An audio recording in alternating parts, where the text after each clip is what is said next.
What's going on, A-Plusers? It's your host as always, Adam Perez. We're back once again with a brand new review as we're set to go ahead and get into Obi-Wan Kenobi episode number 6, the season finale technically. They've been kind of teasing the idea of a season 2. We'll see if we certainly get one. I know Obi-Wan himself, Ewan McGregor, certainly wants to come back. Kathleen Kennedy has mentioned, hey, if the fans certainly want it. So we'll see what happens. That is something we'll certainly discuss for another time though. But guys, we're going to go ahead and get into this season finale here of Obi-Wan Kenobi. Thank you guys so much for certainly joining me here today. Unfortunately, I am not doing this live. I have had to go back to work at the office beginning, unfortunately, this Thursday. So I am actually in the process of pre-recording this for you guys Wednesday evening. Me and the girlfriend actually decided, you know what? We stayed up till 2 a.m. on Wednesday morning to go ahead and actually see the finale live as it aired instead of waiting around in the morning. So I've actually had the opportunity to go ahead and watch this episode twice. And if I can be honest with you guys, listen,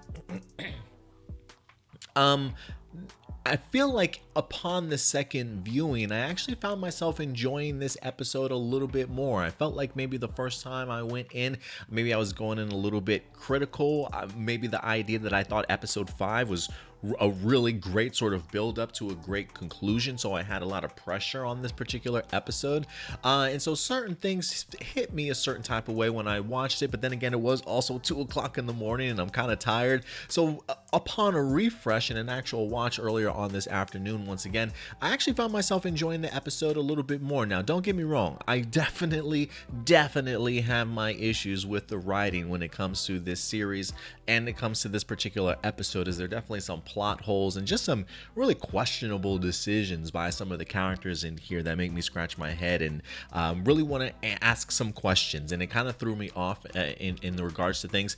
But can I tell you, the highs of this episode were high, okay? The opportunity to finally see another battle between Obi-Wan and Darth Vader. I thought for sure episode 5 was going to be the send-off that we needed, right? Obi-Wan escaping, but oh no, they wind up giving us another battle once again.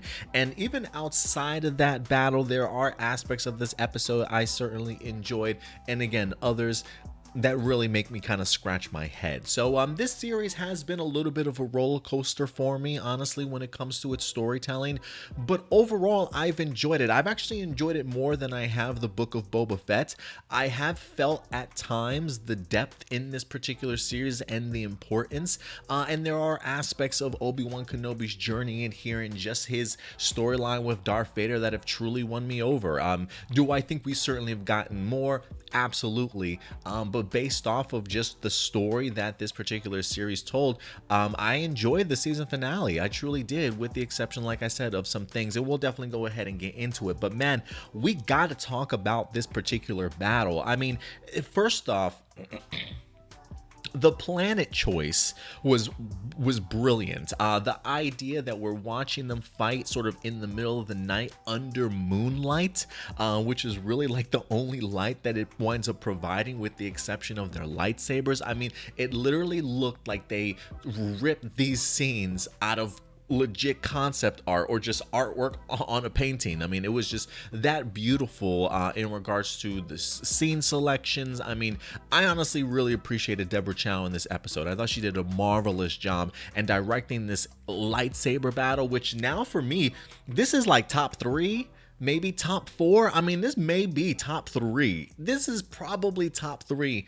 best lightsaber battles. There's 4 right in my head right now. Phantom Menace, this lightsaber battle, episode 3, and then of course my other one was I just had it for a second. Oh, Return of the Jedi, the Luke Skywalker and Darth Vader one from Return of the Jedi. I've always been a really big fan of that. So those are like my top 4, but I gotta think that this battle's in like a top 3, and it may be some people's best lightsaber battle also. I mean, the ability to be able to see I'll also even go back real quick, because when we did see the first lightsaber battle between those two in here, we definitely saw a very rusty version of Obi-Wan Kenobi, right? And we kind of talked about the idea that fighting style kind of fit the transition that we were in from like a Revenge of the Sith season, episode 3 into A New Hope. It felt like a middle ground, but now watching it again here in this lightsaber battle where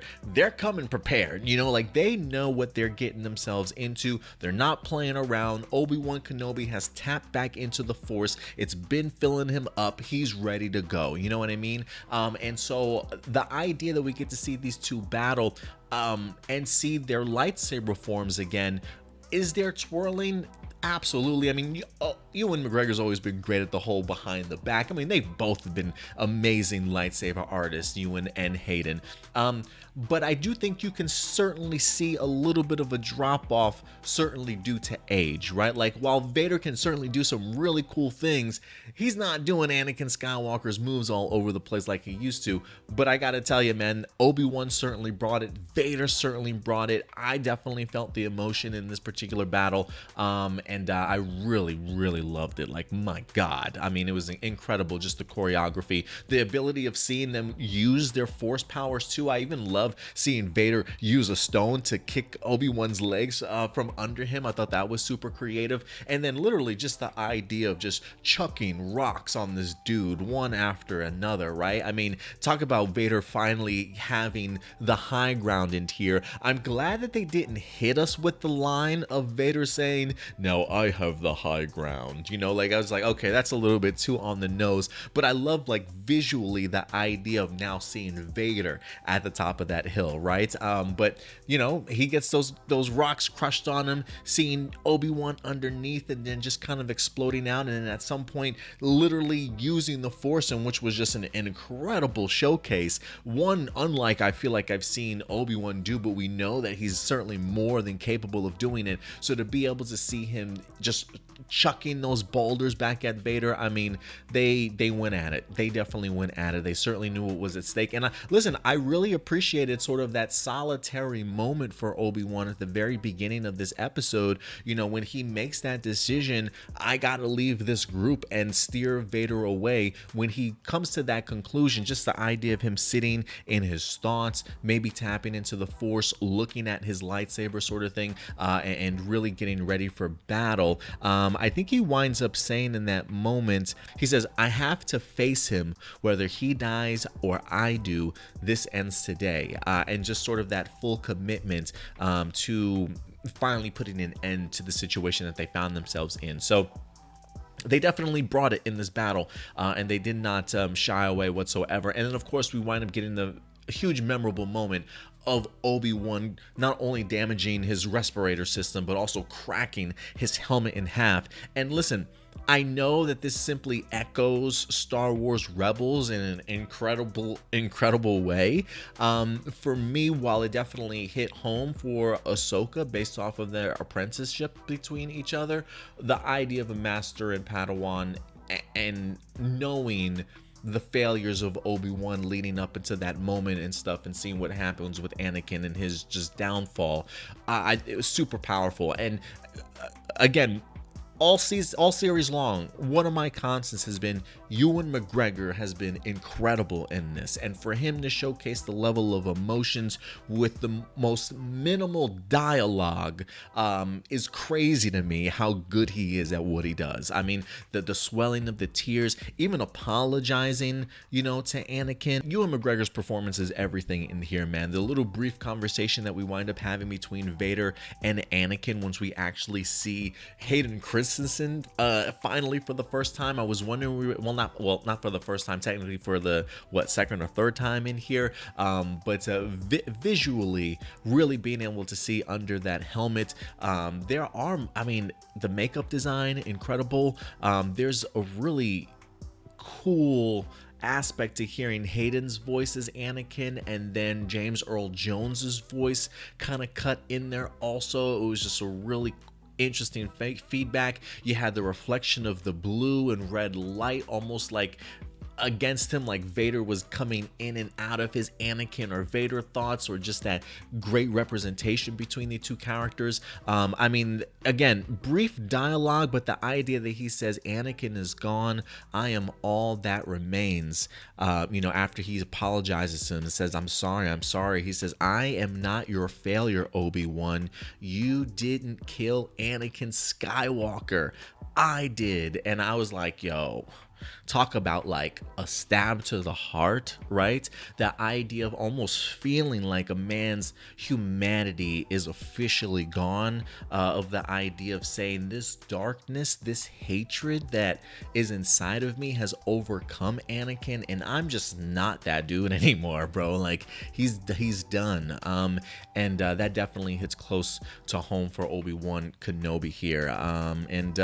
Then my friend is truly dead. And this, I do have an issue with this moment, and I'm in my head trying to talk myself through it a little bit to maybe understand the decision by the writers in here, and the idea of Obi-Wan walking away from this battle. Like, I get the idea that his fight was with Anakin, right? Like, this almost felt like a sense of Obi-Wan wanting to take him out of his misery, like I don't want to have to be the one to do this, but I'm truly gonna have to put you down now, like I thought I did this before, but now I'm literally gonna have to do this and watch for sure, and that's got to be heartbreaking for the guy. And so again, Ewan McGregor with the amazing performance in here too, but knowing that his friend is dead probably feels like a weight has been lifted, in the sense that at least I know that that side of him is gone, and like I shouldn't be able to, I shouldn't have to continue to hold on to him, right? Like the idea that I couldn't save him, he can't be saved anymore.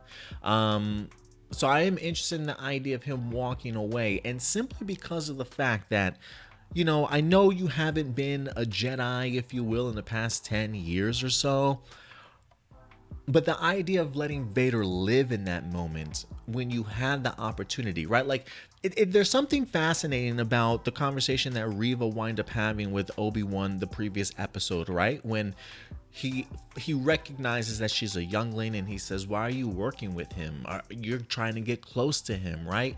And she kind of turns the tables on him a little bit, in the sense of telling about the idea, like, are you gonna do it, Obi-Wan? Right? Like, you don't want to kill Anakin Skywalker, and she's absolutely right. He doesn't want to kill Anakin Skywalker whatsoever. So the idea of knowing that he's dead, that kind of saves him the idea of like, hey, okay, I don't have to do it anymore. So I get that idea. I get that idea of him walking away because of that aspect. But for the greater good of the galaxy, please kill Darth Vader. Like, I know you haven't been a Jedi in 10 years, but you got to chop this man down when you have him in this position. And maybe that's the Sith in me talking, right? Like, maybe the idea of Obi-Wan even walking away from this battle is what truly helps him tap into even seeing Qui-Gon in the first place at the end, which, mind you, Qui-Gon Jinn is in here. Liam Neeson has in fact returned as Qui-Gon. We literally just talked about this like 2-3 weeks ago on APlus Hero Report, and I literally yelled into the camera, Liam Neeson, don't lie to me. I know you're in Obi-Wan Kenobi. You have to be. And he downplayed it, not in response to me, but he just downright admitted, hey, I'm not in this, guys. This isn't my thing. I'm doing another action film. I don't know what he's doing. Taken 5. But the idea that he shows up in here, I thought was fantastic. So thank you very much, Liam Neeson, for certainly doing that. But I gotta think, as a Jedi, you still have a duty, right? Yoda at the end of Revenge of the Sith clearly tells him, we've got to put a stop to the Sith, right? To the point to where Obi-Wan says, look, I'll go after Palpatine. Don't send me after Anakin. I'll go after Palpatine. And Yoda's like, Palpatine's too powerful for you. You got to take care of this. Like, I know you don't want to, but he is a Sith, and we've got to take the Sith out. And so, listen, I know you've been chilling on Tatooine, getting a tan. I mean, this doing murders to use the skin, okay? The idea here that you don't take the opportunity, I get you're in your feelings, man, but whew, missed opportunity, bro. And I do wonder if there's also, did he fail again in some way? Is there a burden that now Obi-Wan carries with him in the sense of, man, I should have killed him when I had the opportunity to do so, and he just continues to see Darth Vader, running rampant on the other planets and the rest of the galaxy, sort of thing. Like, I wonder if that's like another built-in failure or burden that maybe Obi-Wan has to now sit with. But it just did not feel right to me. Like, I get it, but at the end of the day, knowing what him and the Empire and the Sith especially have been doing to the galaxy, you would think that Obi-Wan would finish the deal. So a little bit bummed about it, which sucks because the battle itself was incredible. I absolutely loved it, man. And so yeah, that alone probably really did it for me. But yeah, we definitely have some amazing other pieces. But look, guys, I want to know what you guys thought in regards to that particular Vader fight and that sequence. I thought it was rather emotional. I thought Ewan and Hayden really carried that, if you will. Deborah Chow with the amazing directing work in here. Great choice of planet work, planet choice. Just amazing. Absolutely had a fantastic time with that battle sequence. Another aspect, though, of Obi-Wan Kenobi that I really did appreciate, and listen, I know that she rubs some people the wrong way, man, but I kind of really appreciate the Leia bond that he's kind of grown with her, honestly. The relationship that has come between them, I actually find some tender moments between them, honestly. The idea of Obi-Wan giving her Tala's holster, I thought was super sweet. And for me, one of my favorite moments in here is really seeing Obi-Wan talking with Leia about the likenesses that she shares with her parents, right? Like, this is truly bringing sort of Anakin and Padme to life again, for their daughter, without their daughter really sort of knowing it, right? So to be able to pick out Leia's personalities and really attach them to her parent, I could definitely see it, And so, like, for me, I know some people find her absolutely annoying, but she's 10 years old. Like, kids at 10 years old are gonna be annoying, right? And she's just extra annoying because she's got some sass to her. But at the end of the day, like, if you do take into consideration who her parents are, this is the child. Like, this is the kid that you're probably gonna go ahead and get, right? So I really appreciate it. I truly do. And I think this is a great learning moment, growing moment for Leia as a character, and the idea of being able to learn a little bit about her parents, I thought was pretty cool, right? So I think, when she mentions, when Luke asks her, hey, do you know anything about her mom? It's like, oh, maybe brief memories, but maybe she's just remembering what Obi-Wan had told her about her at the end of the day. So, but I think, again, really tender moments in here. And if anything, listen, I do want to talk spin-off potentials as well out of this particular series. Princess Leia certainly could be one. I mean, we just literally talked about a great book by Claudia Gray that highlights the idea. I think she might be a little bit older, or maybe close to around the same age, where she starts really doing her training to become a future senator. You know what I mean? Like, she's kind of like going the Boy Scouts or Girl Scouts, but for like senatorship or something like that. But she's got, they've got great things that she's got to do. She finds herself on an adventure, great supporting cast, you know what I mean? So definitely potential there. I certainly think so, but I guess it's really going to depend on how the rest of the fan base kind of reacted to her. But I really enjoyed the moments that we wind up getting here. If there was one frustration I had, was the idea of Obi-Wan just leaving her with random ass people. Like, take care of this girl. Like, you have no idea how important this girl is. Like, I know you got business that you got to do, but you don't want to give her to somebody else besides the liar and the thief guy. But listen, he did help them out when it came to Dynamite? I can't remember the planet's name anymore from episode 2. I mean, he did give him the coordinates and stuff to go ahead and get the hell out of there, so he definitely did help him out. So I can understand that to a certain extent, but it's like, damn, there's nobody else you got nearby, Obi-Wan, you can kind of trust. So we'll see what winds up happening with that, but great moments, I thought, for Leia in this episode. So Obi-Wan stuff, fantastic. Getting the opportunity to see Qui-Gon again, I do find interesting. I do wonder. I wonder if it was the idea of him putting himself on the line, finally just submitting to the choice that he certainly had to make to take on Vader. Maybe the idea of walking away or no longer feeling that burden of failure off of your chest a little bit, right? I wonder if a combination of all of that and Obi-Wan seemingly having made peace. I mean, the guy literally moved out of his cave. He's moving on up to the east side. And so I really would like to kind of see a little bit more of that if they were to go ahead and give us a second season. The training of Obi-Wan and Qui-Gon, I think that would be really fantastic if that's something they wanted to kind of explore. But I gotta think it's maybe a combination of all of that that really allowed him to kind of see Qui-Gon. And what did Qui-Gon say? I think he said something like, "You just weren't always been here, just wasn't ready to see it." So he definitely mastered something or came to some sort of acceptance of something, and the Force opened up a little bit more to him. So I really did appreciate that. But guys, before I get to my weak points though, spin-offs. I did mention Princess Leia. I really, and listen, I want to give this a shot. I really want to see a Darth Vader spinoff. I am really fascinated, especially at the end of this episode when he is meeting up with Palpatine.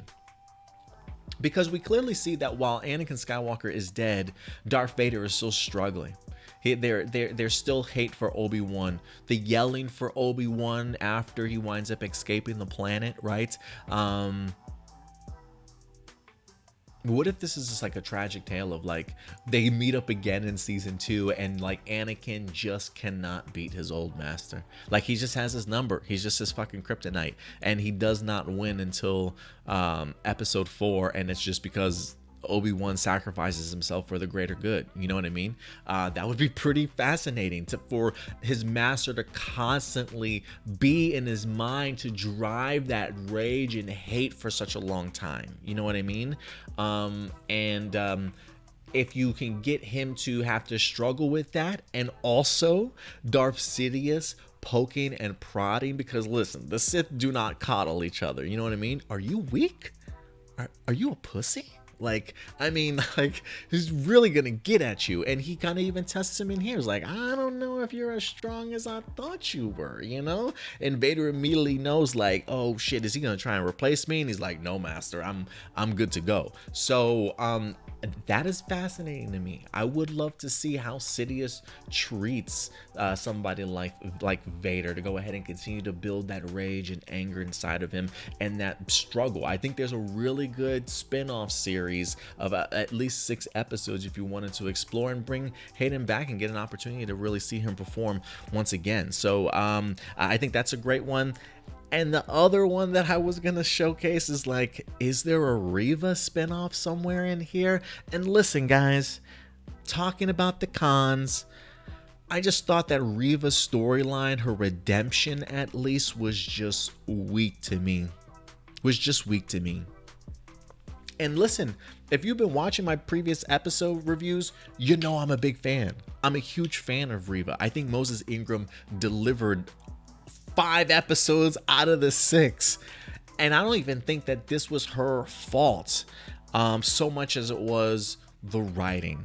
Look, I know we're Disney. We do not need a redemption story all the time. Sometimes you fuck up in life and the consequences are death. And you know what that happens to? Villains. You know what I mean? Like, I get the idea of wanting to redeem and turn everybody around, but the idea is like, it just did not work in here. I can't believe the idea of Reva going to get Luke, and then just as she meets Luke to go ahead and chomp him down, all of a sudden now she starts seeing herself. And oh my God, I can't kill this kid. I'm gonna turn into Vader. How many people have you killed already? I'm sure you've killed men. I'm sure you've killed women. I'm sure you've killed children. You literally 3 episodes ago just tried to torture a girl. After an intense interrogation, you were about to go ahead and push the button to torture a child. So, you know, I don't really believe you. You know what I'm saying? I just don't believe it to go that quick. Now, I know Obi-Wan certainly pushed a button, right? Really pushed her. But you know, I'm perfectly okay with the idea of Reva dying on the battlefield the way that she did. She took her shot and she failed. You know what I'm saying? It happens. It happens. And when you fail around Darth Vader, that means you're dying. And so, and listen, I would have even have been okay if she was that determined still to get some sort of a revenge for Obi-Wan not being there for her and her younglings. The idea of going after Luke and then maybe having Obi-Wan put her down, like forcibly put her down, and just apologize as she dies. So, you know, something epic like that to truly remember who Reva is as a character. And no, there would be no shame to anybody's game. It would have been a fantastic storyline in here.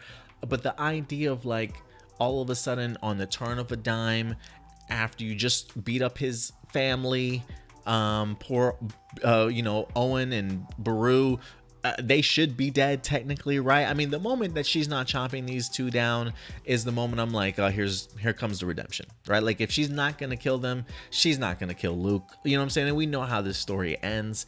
And so it would have just been different. I would have just have preferred a different outcome. Hell, have Cal Kestis pop out of nowhere to go ahead and protect the boy. Have Ahsoka come out of nowhere to go ahead and protect the boy, realizing that maybe she's got her eye on Luke Skywalker too. That would have been kind of interesting as well. And have Obi-Wan and Ahsoka meet. I think that would have been fantastic too. Heck, as incredible timing as it was for Obi-Wan Kenobi to get back to the planet and help out with the search with Luke. I mean, his hyper jump was like that. I mean, homeboy was back at the planet in no time. It was just way too convenient for me. Have Obi-Wan save him by facing off against Reva and taking her out, sort of thing. So it's just, we don't need a redemption story all the time. You can still have amazing characters and just be like, hey, we just need you for this one series. We don't got to bring everybody back. It all of a sudden just kind of ruins the stakes in Star Wars, because you don't think anybody's gonna die. The alternate option is, hey, there's gonna be a redemption story, and that's what everybody is certainly gonna think. And so I wish that they would certainly switch it up. Again, I love Moses Ingram as Reva, but I didn't need a redemption story for her, because it was just weak, poorly executed, and it just felt terribly rushed. And that's kind of how I felt when it comes to the writing of the series. Sometimes Joby Harold hasn't really done anything that has like superly impressed me. I feel like he's always done a good job, done enough to certainly get more work, you know what I mean? But there's so much more than I felt like this series could have honestly tapped into. And I thought this episode, though, and again, while this episode had some great emotional beats, there's still some dialogue and some things that like I kind of want to see. I want something a little hefty, you know, maybe more words in between the battle, you know what I mean, between these two heavyweights in here than what we certainly got. So again, I do think that solid, enjoyable story, but definitely some hiccups. So for me, when it comes to the season finale, again, I definitely enjoyed it, but I definitely also realized that I had some issues that I had with it as well. So overall, pretty good for me, man. Pretty good for me. But that's I can't really say too much more than that. Again, but just a little bit of a roller coaster ride for me, honestly. But listen, guys, at the end of the day, these are just simply my A+ opinions. I want to know yours. Again, I know we run a little bit longer with this, but again, it is the finale. There's always a little bit more to certainly talk about as we kind of wrap up everybody's storyline, if you will, and just kind of look to the future. If anything, I actually want to kind of sit down with Stuart and see if him and I can maybe do a series review for you guys and just kind of give our thoughts and have maybe some back and forth live discussion, or maybe something pre-recorded for you guys. Let me know if you guys would certainly like to see a series review in general. So go ahead and let me know your thoughts. Again, at the end of the day, these are just simply my A+ opinions, but I want to know yours. Let your thoughts be known in the live chat or the comment section box below, ladies and gentlemen. But other than that, that'll do it for us here. We'll certainly see you guys later, and in the meantime, do us a big favor. Take care of yourselves, take care of each other, and keep it A+. I'll talk to you guys later. Bye.